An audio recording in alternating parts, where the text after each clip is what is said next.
So path of least resistance and path of most allowance are the same path.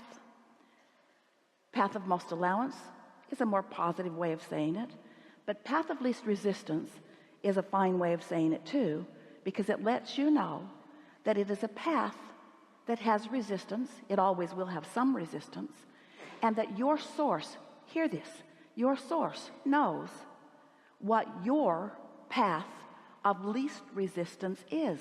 And that means your source knows where you're standing, what you're wanting, and what's in the way.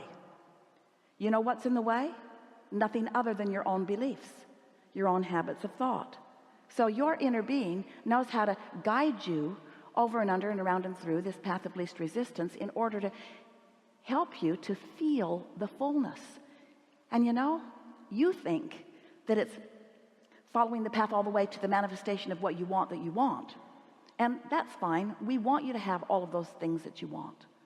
But it's not following the path to get to the things that you want that you're really about. It's that path, that syncing up with who you really are, that being in the receptive mode so that the new idea can flow, that conscious recognition that you've received an idea, and that flood of good feeling that comes when you hook up with source and you receive with clarity a really good idea. And then that intuition, that feeling of inspiration, that feeling of moving yourself into a particular point or place in time, the words that are inspired to you as they come through you. All of these things are the deliciousness of life experience, and none of it was meant for you to just get it done. It's that sweet spot between having launched it and allowing yourself to turn it to the physical reality. That's what you are about here, you see. That's what we are all really about here. Recently, Esther was looking for something, a piece of paper. She wanted it, she needed it, she'd seen it recently. But she moves things from place to place, from city to city, from bag to bag, from place to place. And so she remembered it in a lot of different places. And right now, she couldn't find it. So she sort of fussed around with it for a little while, looking, and then finally had to give it up because there was something else that she needed to do right then. So she went off and did that thing that she needed to do. And when she came back, she had a thought about something else that she wanted. And when she went to get that other thing that she wanted, she found that piece of paper that she couldn't find earlier. You know, it happens to you all the time, doesn't it? Well, what that is that's her inner being guiding her through her path of least resistance. She could not find that thing she could not find. She believed she could not find it. She worried that she'd left it in another city.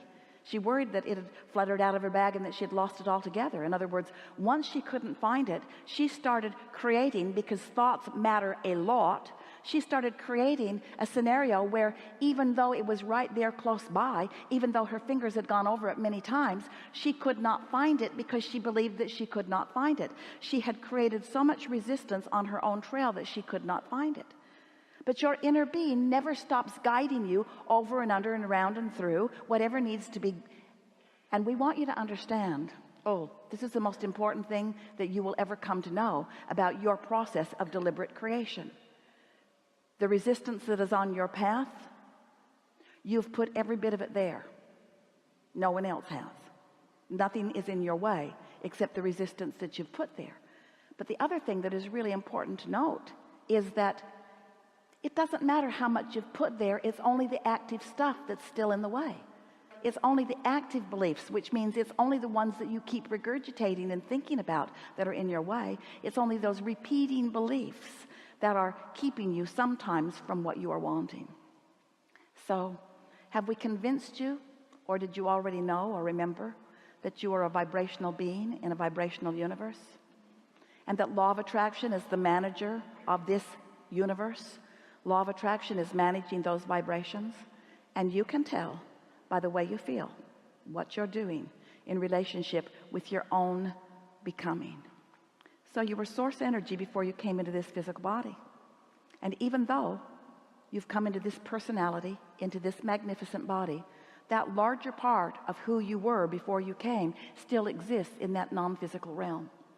So here you are, the leading edge creator in this scenario, sifting and sorting through the variety of life knowing what you don't want, launching rockets about what you do want. And with every vibrational rocket that you launch, your inner being has an expanding experience. And then it's your work to find somehow, some way for you to get in sync with that expansion. But it is natural in the beginning that you would not be in sync with it, because it was just born, after all, out of new contrast. So it's normal that you wouldn't be quite up to speed with it. But it doesn't matter, because you can get up to speed with it. A few weeks ago, Esther and several people like you met in Seattle to get on a ship to go to Alaska. And they boarded the ship in Seattle, and the itinerary showed all of the lovely ports that they would stop at. And then they were going to disembark back in Seattle. And so they all got on board. So fun to put their things into their cabins. And wouldn't it have been interesting if the captain had said, "Welcome on board. We're glad you're here. If you will look at your itinerary, you will see that Seattle is where you get on, and it's also where you get off. So get off." You've completed this journey, as you can see if you will look at the beginning and the ending place. And of course, there would be a mutiny on the ship, wouldn't there? Because no one got on the ship just to get off of it. You get on for the experience along the way. And we want you to think of that sweet zone between your having launched a desire and where you are to be that journey. It's that journey, and it is as sweet as a cruise on a beautiful vessel in beautiful waters. In other words, that's the way it is supposed to feel to you.